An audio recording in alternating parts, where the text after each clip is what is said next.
procedurals can be very offensive, even if the only thing they ever get you is time. The second thing I would say about procedurals is that they can be offensive by garnering you leverage elsewhere in the debate. And this is something that I think that a lot of people recognize but don't utilize. And it's that there's always a double bind that you can make, especially on this topic.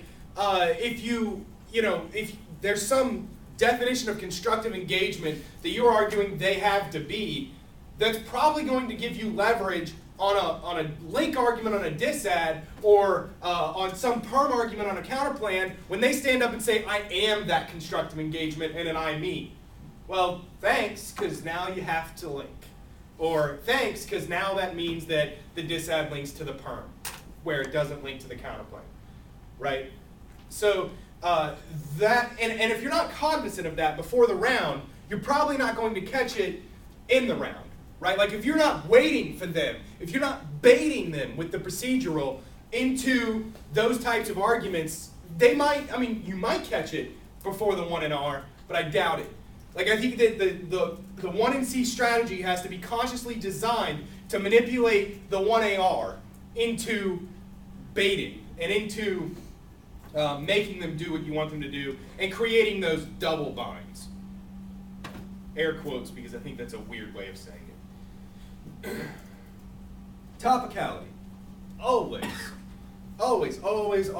a T. If you want to run a spec instead, that's fine, but we'll get to that in a second. But I would always run a topicality. Not only because I think it's the easiest way to create that double bind, but because generally people will overcover it. And if you come across an intuitively topical case, just go ahead and run a wanky T. Some sort of weird interpretation of the resolution. I used to define to as in the direction of, and argue that if you were increasing protection of human rights, planned in a vacuum, you weren't in the direction of human rights. Wanky as heck, right? Like that's not a very good interpretation of the resolution, but I can read that T-shell in 30 seconds, and I promise it's going to take at least a minute to answer. It's just that dumb. It's a dumb T. But dress it up.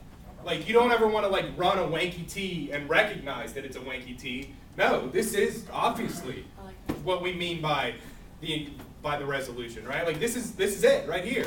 And I think that there are probably some pretty wanky definitions of the word with. There are probably some pretty wanky definitions of Cuba, what we should and shouldn't consider as Cuba. And there are probably some pretty wanky definitions of constructive engagement. So run a wanky T, because you have to run a T, even if they're topical, and because they're probably not going to be prepared. I would urge you to tailor topicality towards certain types of cases. Your shells are going to be kind of generic on topicality, but as you start to see the types of cases that are out there, or if you know what case you're hitting, write out your violations beforehand. Tailor your standards to that violation, or, I mean, obviously the standards are there to support the interpretation, but the standards debate can also be tailored to the type of affirmative that you're hitting. And that's important not only because you have to save time, when reading it, but also because you're going to get better topicality debates in the 1NC, and because they're not going to be ready to answer anything but a generic shell, right? Like they aren't going to answer your specific violations that I would ostensibly be more warranted if you put a little bit of thought into them before you stood up to give the speech, right? And then there's a great example here. When my sophomore year, when John Henderson was running something to do with, it was aquaculture. And basically the industrial pollution that John was claiming to solve for was fish poop. Right? And so I didn't think that fish poop was the most topical thing in the world. I don't think that's industrial pollution. And his response was always, it's an industry and they pollute. Right? So like, I know, I mean, if you know John Henderson, that was, what are you talking about? That was very a Henderson thing to say. But, so we made a specific T with a very specific definition, a carded violation, And we got it out in about a minute, and he wasn't ready, right? I think that in NFA, we got at least one ballot on that tee, and I think that makes it worth it, right? Especially, I mean, it would have been nice if that ballot was in finals, not in prelims, but whatever, who's splitting hairs? He won the national championship. Yeah, he won that year. Sorry, I didn't make that clear. The non-tee procedural. There are a couple of things that I would urge you to do on the procedural that is not tee. And these are your specs, your vagueness arguments, those types of things. I would urge you to clarify the framework. A lot of people don't do this, and it's something separate and different from the voters, but everybody kind of understands how T interacts with the affirmative case, but not everybody understands how a specification argument interacts. And this may be some sort of an education or fairness argument at the top, or like some reason why this specification argument interacts, or how it interacts, or why is this a procedural and not just some random argument on plan, right? Like, justify giving this its own piece of paper. Without that, I think it's easy for some judges who may not be familiar with these positions to just dismiss them. Clarify the interpretation. One of the problems with specification arguments is my interpretation is that they have to spec their A.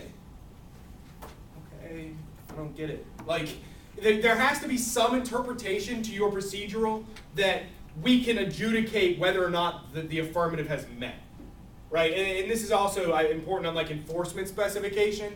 One of the biggest arguments against these types of arguments is that they're infinitely regressive, but they're not infinitely regressive if you have a decent interpretation. And you can couch that response.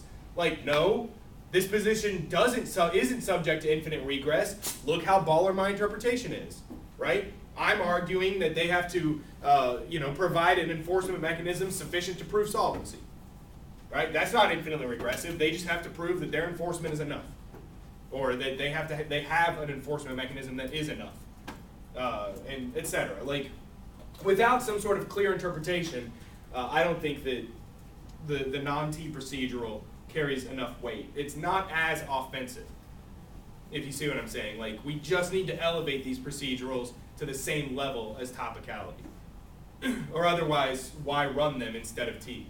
Like, I don't. The opportunity cost is too high. The last thing I'd say on the non-T procedural is that you have to win the voters. So in the 1 in C, like, these procedurals may or may not be intuitively a voter in the mind of your judge, the way topicality is intuitively a voter in the mind of your judge. And there's no rule that says that any of these things are voters, unless you take a very loose reading of the rules. So at that point, the 1 in C needs to provide a warrant, not just a word. This is a voter because of education. This is a voter because of fairness, right? I think that you have to warrant why that's a voter, and hopefully on your implications to this, you've already impacted that, but like, why is fairness a voter, right? You have to win those in order to get a judge to vote on the position, so be ready to win them in the 1 in R. Create a win condition on this piece of paper by couching it in the 1 in C. Does that make sense? Okay, the disad. Are there any questions about procedurals, strategically thinking about procedurals? All right, the disad.